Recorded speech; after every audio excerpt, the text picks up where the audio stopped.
Here's how you can make $10,000 a month selling on TikTok.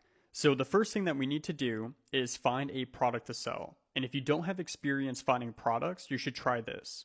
Go to the Discover page on TikTok and search for TikTok Made Me Buy It or Amazon Finds. You then want to click on the Videos tab, click the filter at the top right, and I usually like to select videos that have been posted within the past 3 months. From here, you can easily find a product to sell.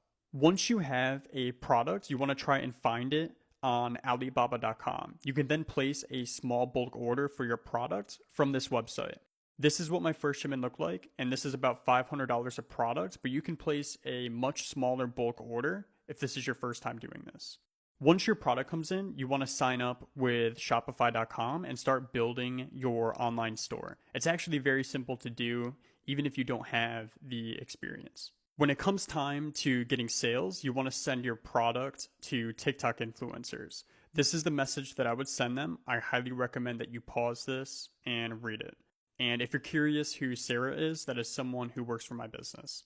And as your sales start to come in, you want to make sure that you have these two things from Amazon. A shipping label printer, the one that I have is called the Dymo Label Writer 4XL, and bubble mailers to put your product in. You then just print out the shipping labels, put them on the packages, and drop them off at the post office. This is what I do full time, and if you're looking for more tips and advice on getting started, tap the link in my bio.